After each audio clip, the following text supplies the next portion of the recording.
Om Namo Bhagavate Shri Arvindaya. Om Anandamayi. Om Chaitanyamayi. Om Satyamayi. Om Parame. Om Peace, Peace, Peace. Peace to the mind. Peace to the vital. Peace to the physical.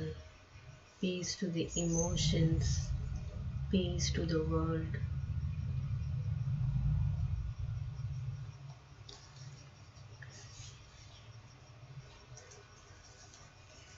Book 6, the Book of Fate, and we are in the 6th line in page 422. Behold this image cast by light and love, a stanza of the order of the gods, perfectly rhymed, a pillared ripple of gold, her body like a brimmed pitcher of delight, shaped in a splendor of gold-colored bronze, as if to seize earth's truth of hidden bliss.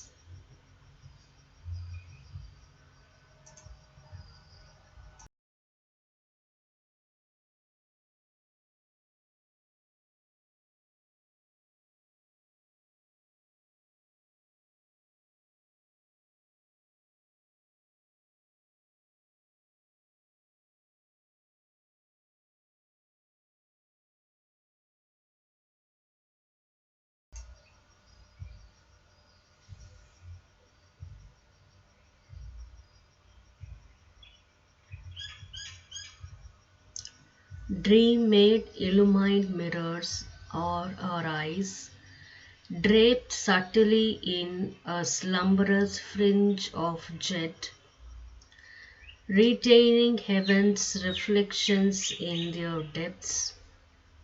Even as her body, such is she within.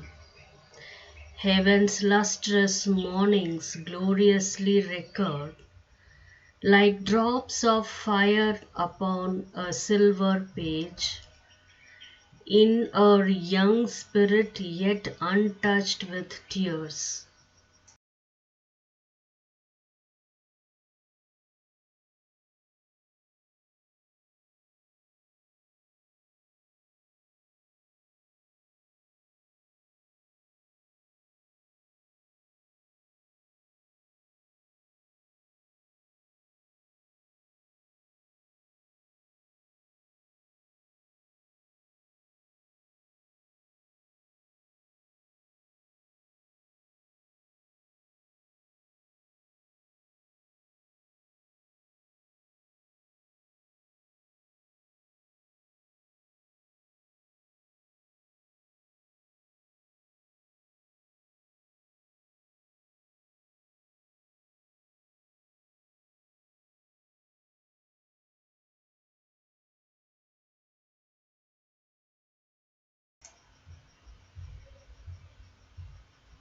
Heaven's lustrous mornings gloriously recurred, like drops of fire upon a silver page, in a young spirit yet untouched with tears.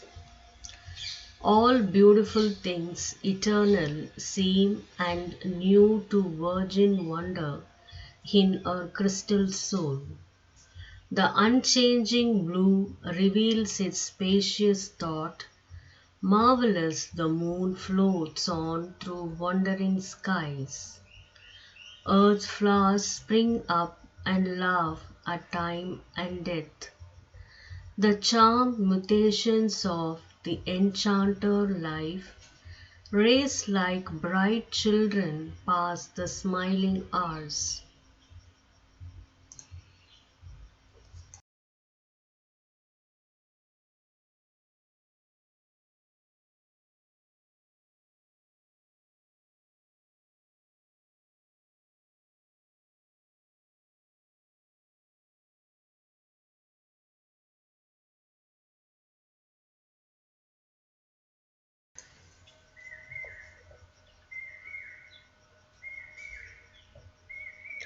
If but this joy of life could lost, nor pain throw its bronze note into her rhymed days, behold her, singer with the prescient gaze, and let thy blessing chant that this fair child shall pour the nectar of a sorrowless life around her from her lucid heart of love.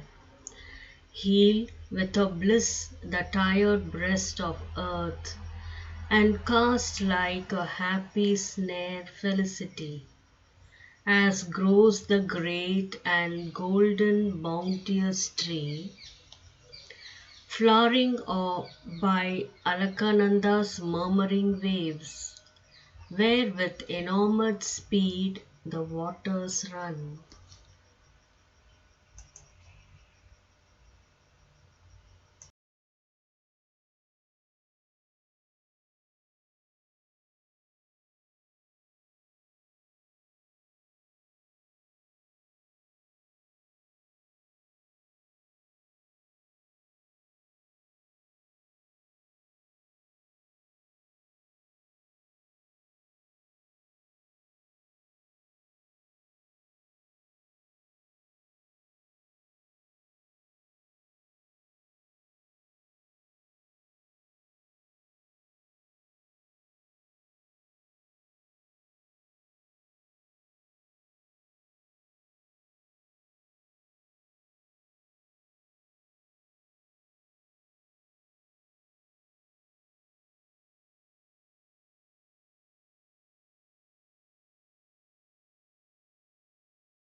Page 423.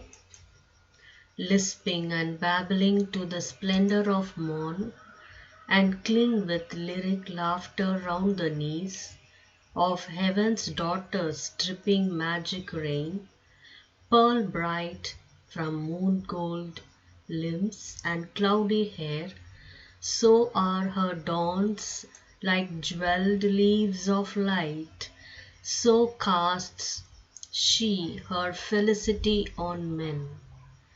A flame of radiant happiness she was born, and surely will that flame set earth alight. Doom surely will see her pass and say no word.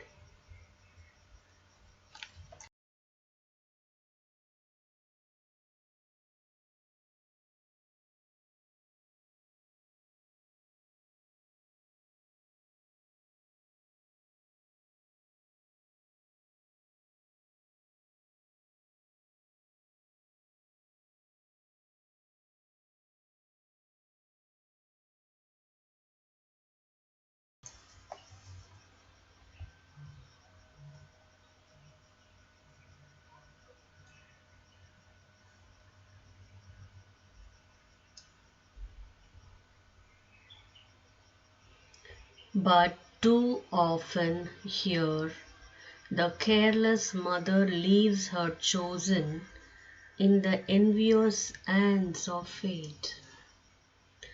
The harp of God falls mute, its call to bliss discouraged fails mid earth's unhappy sounds.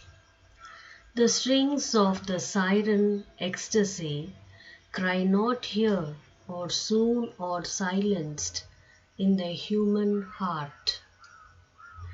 Of sorrow's songs we have enough, bid once her glad and griefless days bring heaven here, or must fire always test the grate of soul along the dreadful causeway of the gods, armored with love and faith and sacred joy. A traveler to the eternal south, once led unwounded past a mortal life.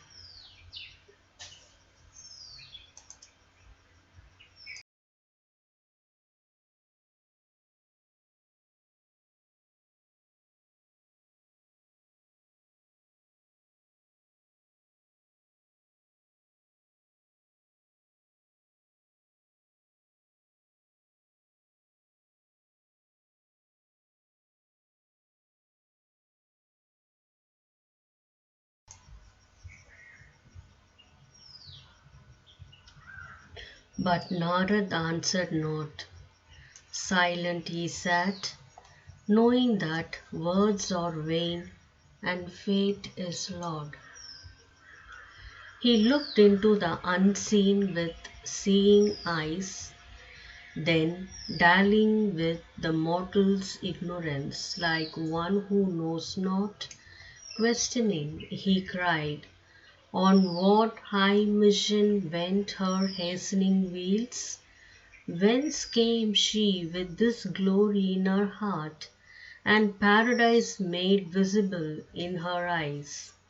What sudden god has met, what face supreme, to whom the king, the red Asoka, watched her going forth, which now sees her return, arisen into an air of flaming dawn, like a bright bird tired of a lonely branch, to find her own Lord, since to her on earth.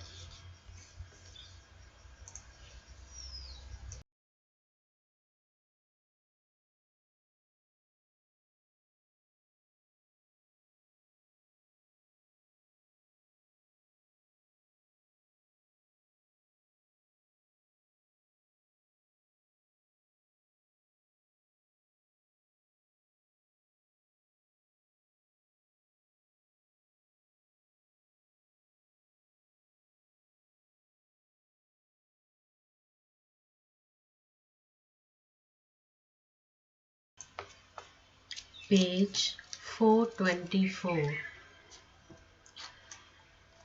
He came not yet, the sweetness wandered forth, cleaving her way with the beat of her rapid wings. Led by a distant call, her vague, swift flight threaded the summer morns and sunlit lands. The happy rest her burdened lashes keep, and these charmed guardian lips hold treasured still. Virgin who comest perfected by joy, reveal the name thy sudden heartbeats learned. Whom hast thou chosen kingliest among men? And Savitri answered with her still, calm voice, as one who speaks beneath the eyes of fate.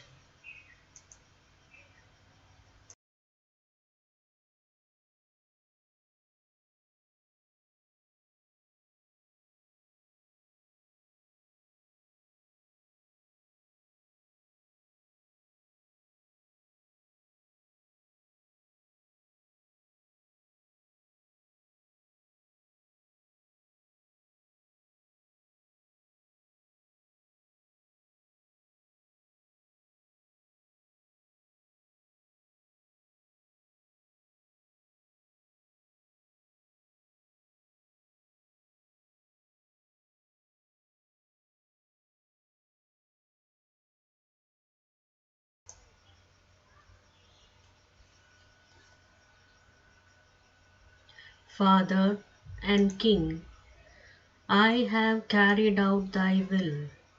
One whom I sought, I found in distant lands.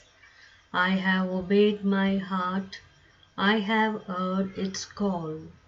On the borders of a dreaming wilderness, mid Shalva's giant hills and brooding woods, in his thatched hermitage, Duimatsena dwells. Blind, exiled, outcast, once a mighty king, the son of Duimatsena, Satyavan. I have met on the wild forest's lonely verge. My father, I have chosen, this is done.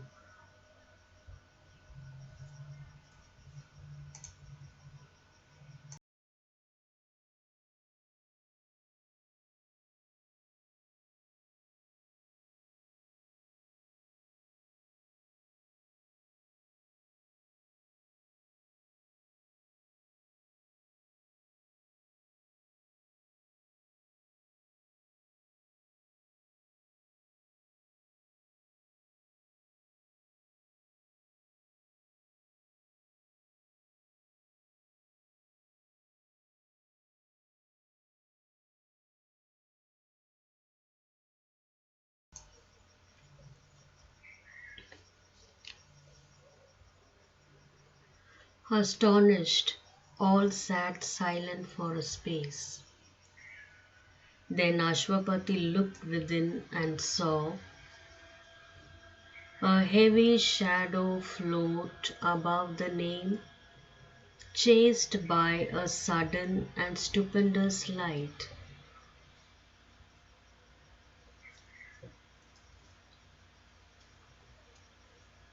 He looked into his daughter's eyes and spoke, "Well hast thou done, and I approve thy choice.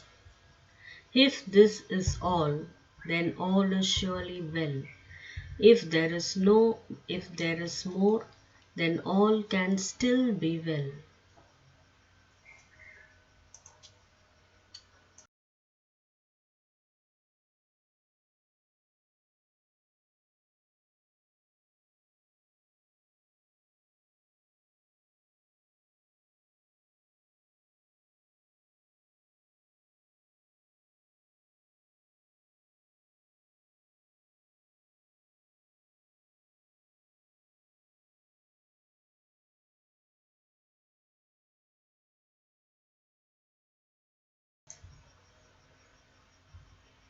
Whether it seems good or evil to men's eyes, only for good the secret will can work.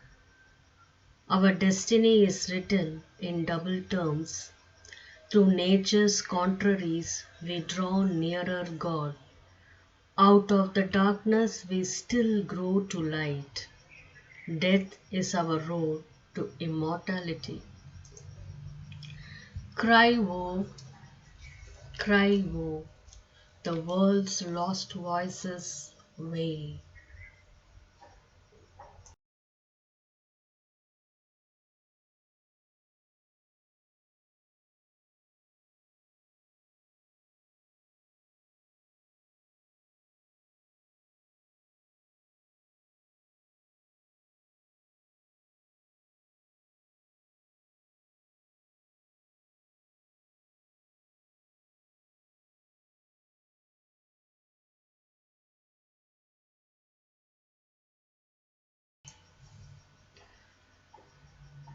Page 425.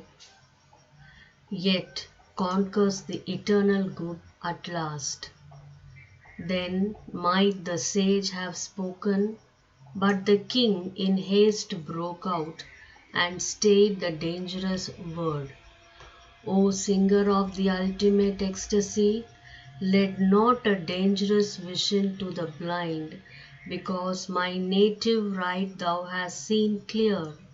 Impose not on mortal's tremulous breast the dire ordeal that foreknowledge brings. Demand not now the Godhead in our acts. Here are not happy peaks the heaven nymphs roam, or Kailas or Vaikunthas starry stare, abrupt jagged hills only, the mighty climb. Or here where few dare even think to rise, far voices call down from the dizzy rocks, chill, slippery, precipitous are the paths.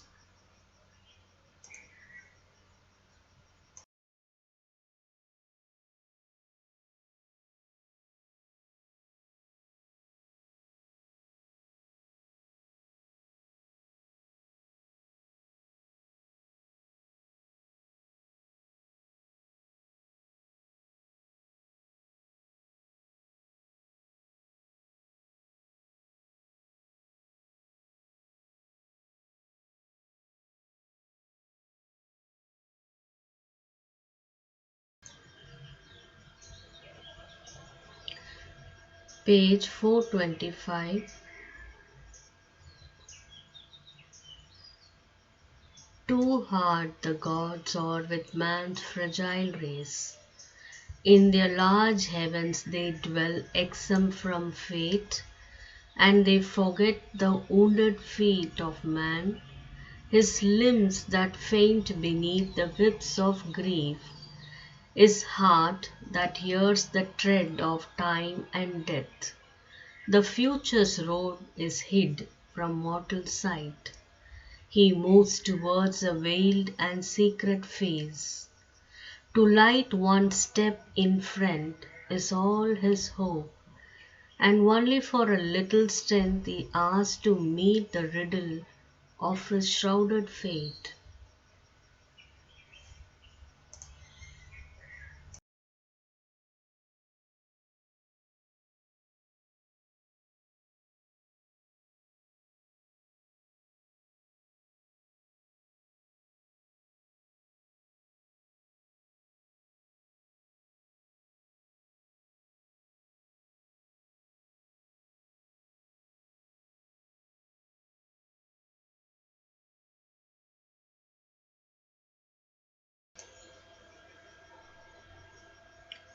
Awaited by a vague and half-seen force, aware of danger to his uncertain hours, he guards his flickering yearnings from a breath. He feels not when the dreadful fingers close around him with a grasp none can elude. If thou canst loose her grip, then only speak. Perhaps from the iron snare there is escape. Our mind perhaps deceives us with its words and gives the name of doom to our own choice. Perhaps the blindness of our will is fate. He said, and Narad answered not the king.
Page 426. But now the queen, alarmed, lifted her voice. O seer, thy bright arrival has been timed to this high moment of her happy life.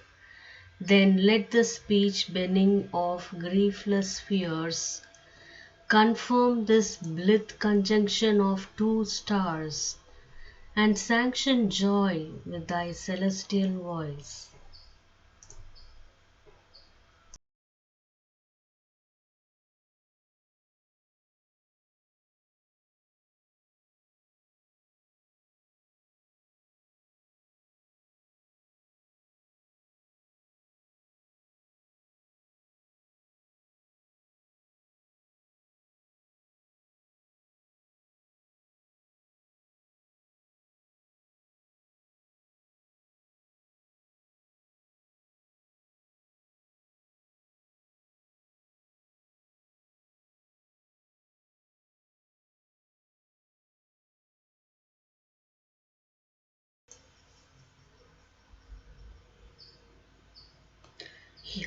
Here drag not in the peril of our thoughts.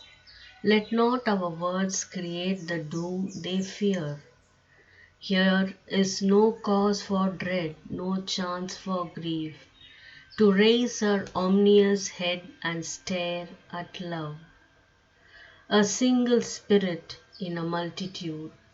Happy is Satyavan mid earthly men, whom Savitri has chosen for a mate, and fortunate the forest hermitage, where leaving her palace and riches and a throne, my Savitri will dwell and bring in heaven.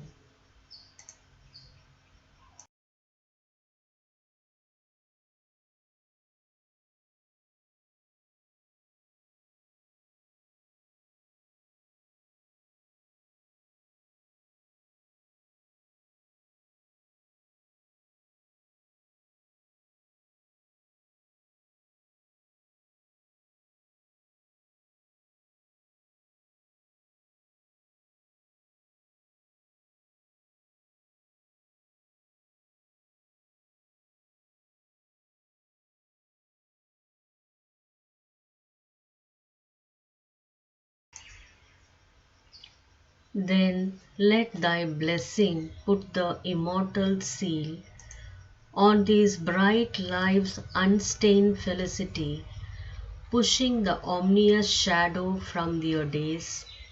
Too heavy falls a shadow on man's heart. It dares not be too happy upon earth. It dreads the blow, dodging too vivid joys. A lash unseen in fate's extended hand. The danger lurking in fortune's proud extremes. An irony in life's indulgent smile, and trembles at the laughter of the gods. Or if crouches unseen a panther doom,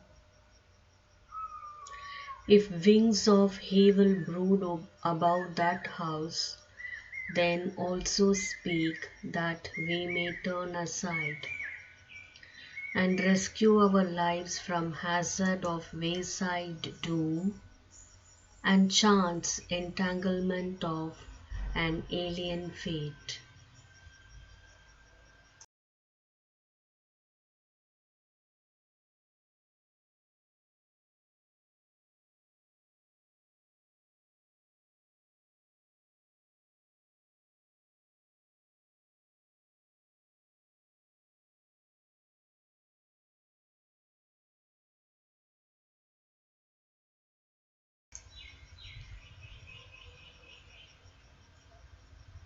And Narad slowly answered to the queen, what helps is in prevision to the driven?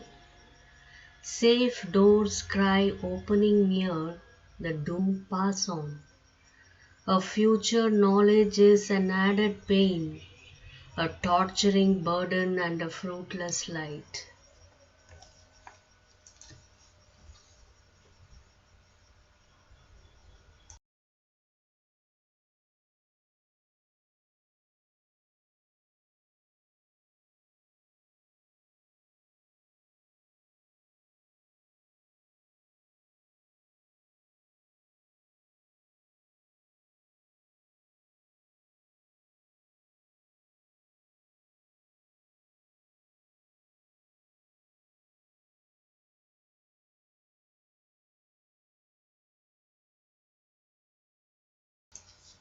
Page 427. On the enormous scene that fate has built, the eternal poet, universal mind, has paged each line of his imperial act. Invisible the giant actors tread, and man lives like some secret player's mask. He knows not even what his lips shall speak, for a mysterious power compels his steps, and life is stronger than his trembling soul.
Her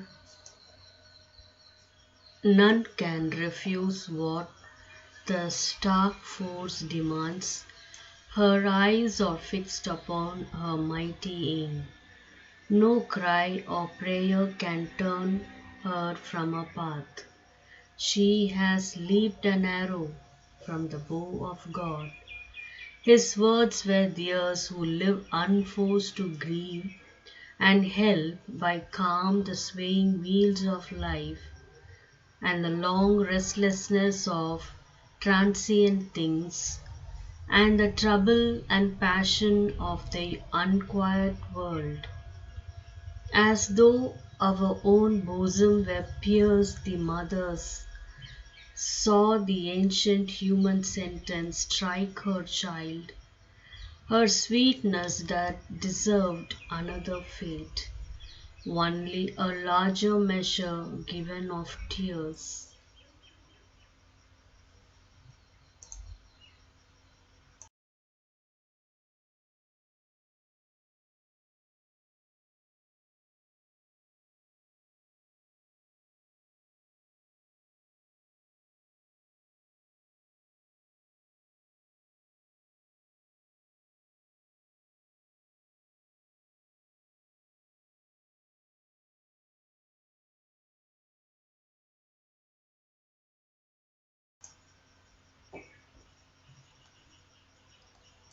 Aspiring to the nature of the gods, a mind proof armored mail in mighty thoughts, a will entire couchant behind wisdom's shield, though to still heavens of knowledge she had risen, though calm and wise and Ashwapati's queen, human was she still, and opened her doors to grief. The stony-eyed injustice she accused of the marble godhead of inflexible law, nor sought the strength extreme adversity brings to lives that stand erect and front the world power. Her heart appealed against the impartial judge, taxed with perversity the impersonal one. Her tranquil spirit she called not to her aid, but, as a common man beneath his load, grows faint and breathes his pain in ignorant words, so now she arranged the world's impassive will.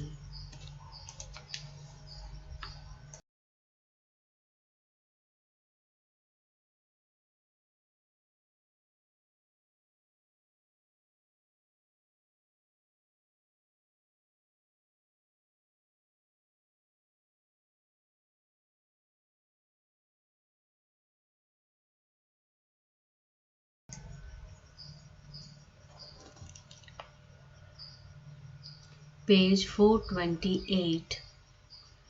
What stealthy doom has crept across her path, emerging from the dark for a sullen heart? What evil thing stood smiling by the way, and oh, the beauty of the Shalva boy! Perhaps he came an enemy from our past, armed with the hidden force of ancient wrongs, himself unknowing and seized or unknown. Here dreadfully entangled love and hate meet us blind wanderers mid the perils of time.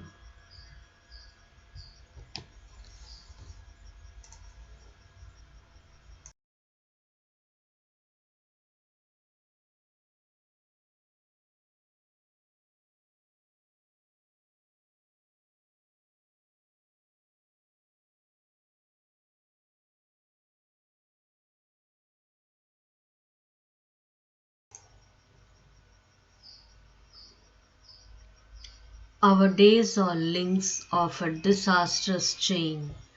Necessity avenges casual steps. Old cruelties come back unrecognized. The gods make use of our forgotten deeds. Yet all in vain the bitter jaw law was made. Our own minds are the justicers of doom. For nothing have we learned but still repeat our stark misuse of self and other souls. There are dire alchemies of the human heart, and fallen from his ethereal element, love darkens to the spirit of nether gods.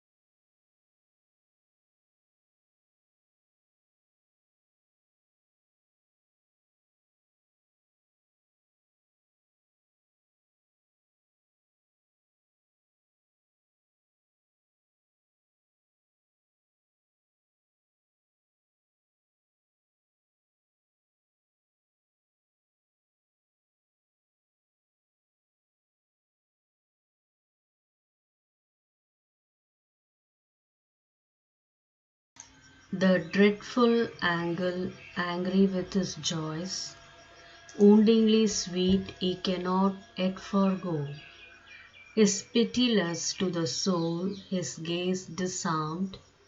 He visits with his own pangs his quivering prey, forcing us to cling enarmed to his grip, as if in love with our own agony. This is one poignant misery in the world, and grief has other lassos for our life. Our sympathies become our torturers. Strength have I my own punishment to bear, knowing it just, but on this earth perplexed, smitten in the sorrow of scourged and helpless things. Often it feigns to meet other suffering eyes. We are not as the gods who know not grief and look impassive on a suffering world. Calm they gaze down on the little human scene.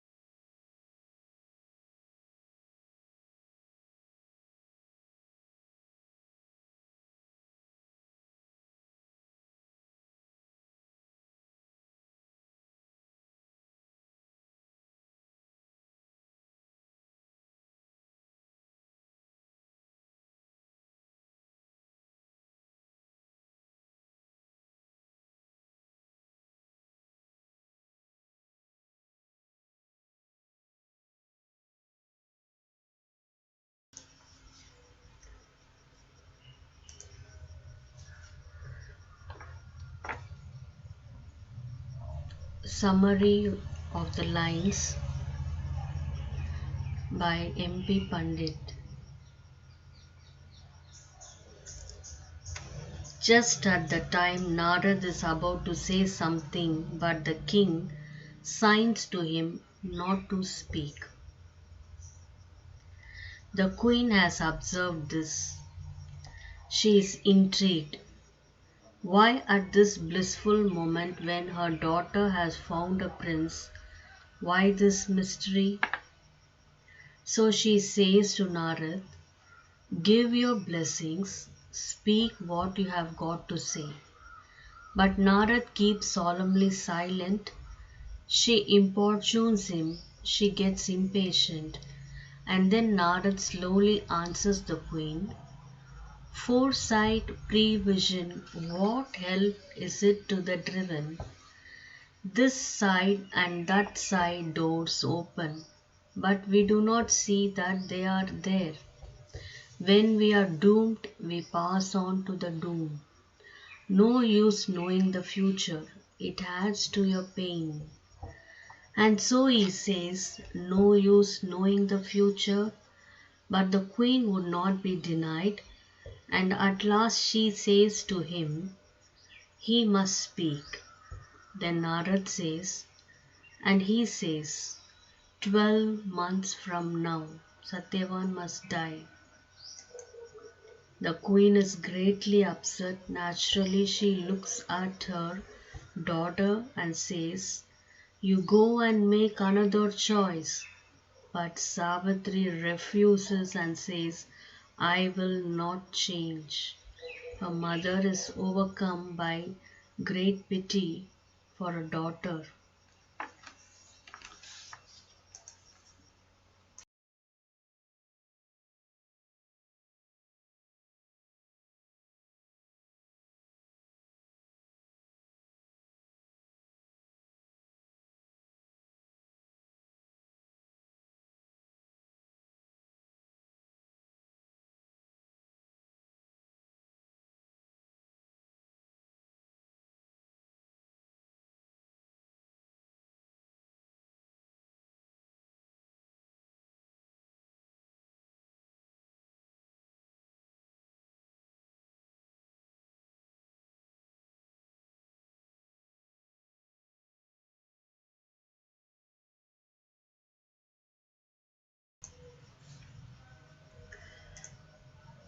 தமிழாக்கம் சாவித்ரி மகாகாவிய சாரம். Sri MP Pandit அவர்கள் எழுதியனுடைய தமிழ் விளக்கம். அஸ்வபதி தன்னகத்தே உற்று நோக்குகிறார். சத்யவான் என்ற பெயருடையவருக்கு மேலே கடும் துயரத்தின் சின்னமான ஒரு நிழல் தெளிவின்றி தோன்றுவதையும், ஆனால் அதை ஒரு மிகப்பெரிய ஒளி துரத்தி வெகுண்டோட செய்வதையும் காண்கிறார். தன் மகளை பாராட்டி அவளுடைய தேர்வை ஆமோதிக்கிறார்.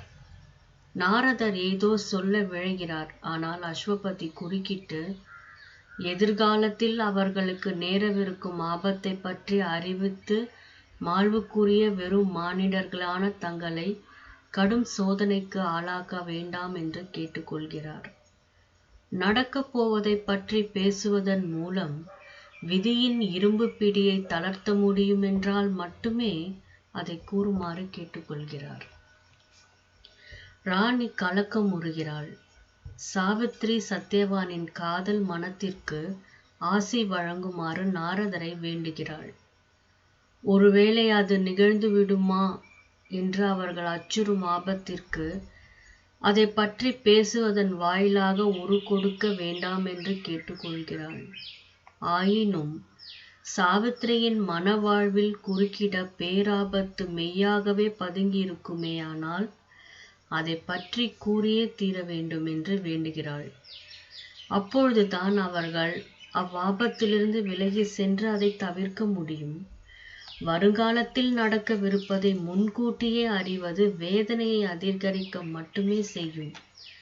அதை தவிர்க்க பயன்படாது என்று நாரதர் மெல்ல கூறுகிறார். ராணி மேலும் கலக்கமுறுகிறாள். மாறாக விதியை ஊழாக விதித்துள்ளமைதற்கு இறைவன் மீது குற்றம் சாட்டுகிறாள்.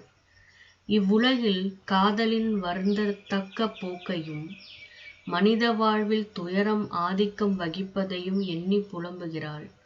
தனது அருமை மகளான சாவித்திரியின் வாழ்வில் நடக்கவிருப்பது எதுவாயினும் அதை மறைக்காமல் கூறுமாறு நாரதரை வேண்டுகிறாள்.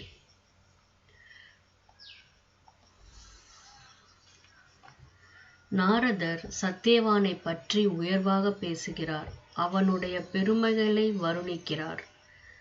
ஆனால் இவ்வுலகில் அவன் வாழப்போவது இன்னும் 12 மாதங்களே என்பதையும் அறிவிக்கிறார்.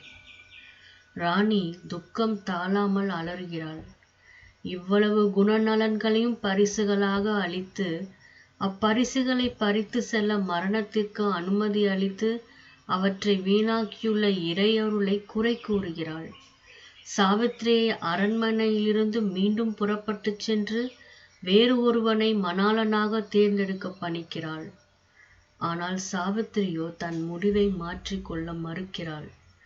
விதியின் நியதிக்கெதிராக தனது ஆன்மாவின் தீர்மானத்தின் வலிமையை வலியுறுத்துகிறாள். ராணி அவளை கற்பனை உலகில் உலவி வாழ்க்கையின் கொடிய உண்மைகளை காண தவற வேண்டாம் என கேட்டுக்கொள்கிறாள். காதல் நிலையற்ற தன்மையது. வாழ்வனைத்தும் உலகெனும் நாடக அரங்கில் நடத்தப்படும் ஒரு நாடகமே. மொத்தத்தில் சாவித்திரி மனித தன்மையுடையவளே என்பதையும் அவள் பேசுவது போல் விளைவுகளிலிருந்து விடுபாட்டு உறுதியுடன் பேச அவள் தெய்வலோகத்தை சேர்ந்தவள் அல்ல என்பதையும் நினைவூட்டுகிறாள். மனிதனுக்கு வழிகாட்டியாக அளிக்கப்பட்டுள்ள விவேகத்தை பின்பற்றி நடக்க வேண்டும் என்றும் காதல் என்னும் பயனிலா வேட்டையில் ஈடுபட வேண்டாம் என்றும் மன்றாடுகிறாள். ஆனால் சாவித்திரியோ ராணியின் வேண்டுகோளுக்கிணங்க பிடிவாதமாக மறுக்கிறாள். தான் யார் என்பதும் சத்தியவான் யார் என்பதும் தான் இவ்வுலகிற்கு வந்துள்ளது எதற்காக என்பதும் இப்பொழுது அவளுக்கு தெரியும். சத்தியவானுடன் இணை பிரியாமல் இருப்பதற்காகவே அவள் பிறந்துள்ளாள்.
Prayer for peace. Peace, peace upon all the earth. May all escape from the ordinary consciousness and be delivered from the attachment for material things. May they awake to the knowledge of Thy divine presence, unite themselves with Thy supreme consciousness, and taste the plenitude of peace that springs from it. Lord, Thou art the sovereign master of our being. Thy law is our law, and with all our strength we aspire to identify our consciousness with Thy eternal consciousness, that we may accomplish Thy sublime work in each thing and at every moment. Lord, deliver us from all care for contingencies, Deliver us from the ordinary outlook on things. Grant that we may henceforth see only with thy eyes and act only by thy will. Transform us into living torches of thy divine love. With reverence, with devotion, in a joyful consecration of my whole being, I give myself, O Lord, to the fulfillment of thy law. Peace, peace upon all the earth.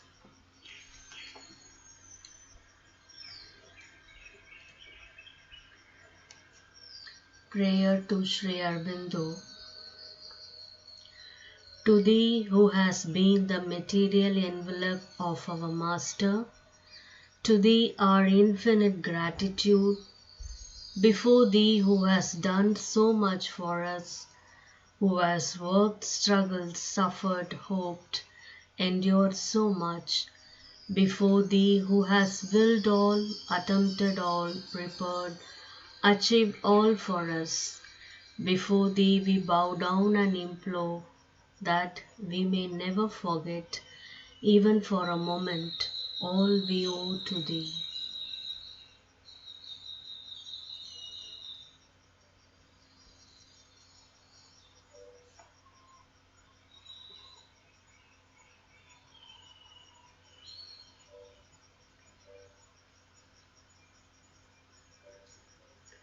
Prayer to Mother India. O our Mother, O Soul of India, Mother who hast never forsaken thy children, even in the days of darkest depression, even when they turned away from thy voice, served other masters, and denied thee. Now, when they have arisen, and the light is on thy face in this dawn of thy liberation, in this great hour we salute thee. Guide us so that the horizon of freedom opening before us may be also a horizon of true greatness and of thy true life in the community of the nations.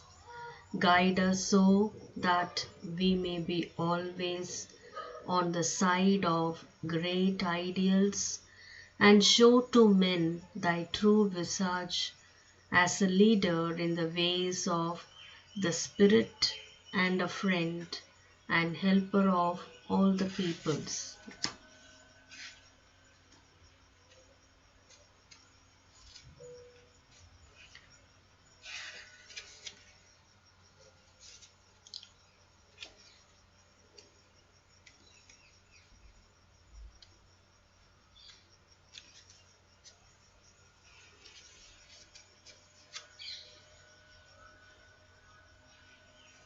Constant prayer.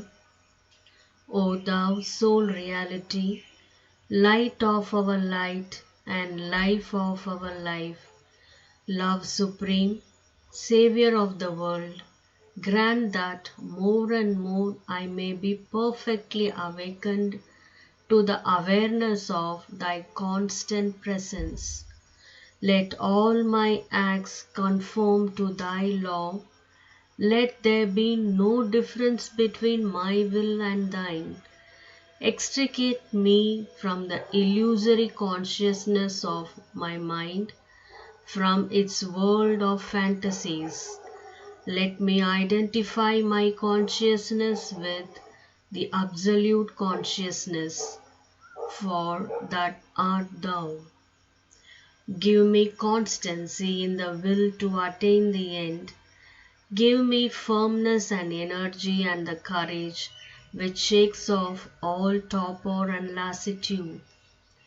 Give me the peace of perfect disinterestedness, the peace that makes thy presence felt and thy interventions effective, the peace that is ever victorious over all bad will and every obscurity. Grant, I implore thee, that all in my being may be identified with thee. May I be nothing else anymore than flame of love, utterly awakened to a supreme realization of thee.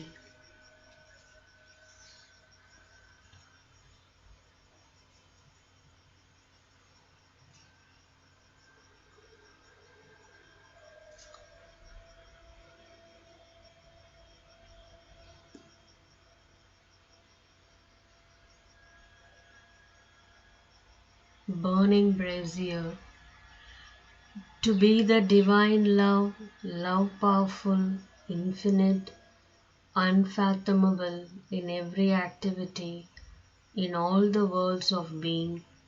It is for this I cry to thee, O Lord. Let me be consumed with this love divine, love powerful, infinite, unfathomable in every activity in all the worlds of being. Transmute me into that burning brazier so that all the atmosphere of earth may be purified with its flame. Oh, to be thy love infinitely.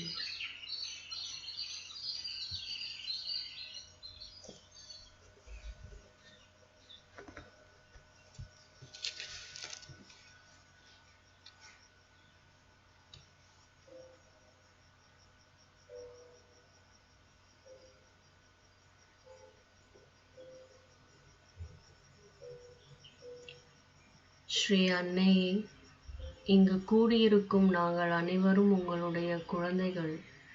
நாங்கள் அனைவரும் உங்களின் பாதார விந்தங்களில் எங்களை காணிக்கையாகிறோம். உங்களுடைய அன்பும் பாதுகாப்பும் இங்கு சேர்ந்திருக்கும் ஒவ்வொருவருடைய வாழ்க்கையிலும் அவர்களுடைய குடும்பத்தினருக்கும் அவர்கள் இருக்கும் இடத்திற்கும் தங்களின் கருணையாக கிடைக்குமாறு பிரார்த்திக்கிறோம்.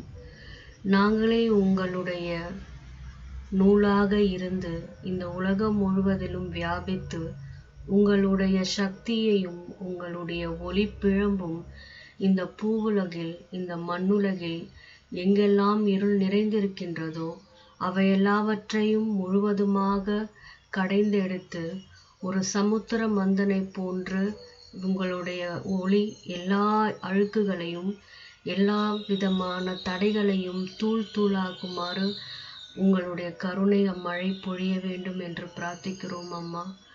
நாங்கள் அனைவரும் ஒன்று கூடி இந்த நேரத்தை உங்களுக்காக அர்ப்பணிக்கின்றோம்.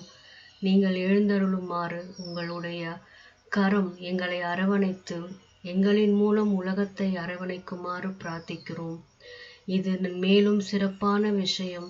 இது ஆரோவில் என்னும் புண்ணிய பூமியிலிருந்து நடைபெறுவதால் இங்கிருந்து அனைவரும் ஒளிமிக்க பிழம்பாக உங்களின் விளக்கின் ஜோதியாக திகழுமாறு பிரார்த்திக்கிறோம். ஓம் நமோ பகவதே ஸ்ரீ அரவிந்தாய. ஓம் ஆனந்தமயி, ஓம் சைத்தன்யமயி, ஓம் சத்யமயி, ஓம் பரமே.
Thanks for being with me.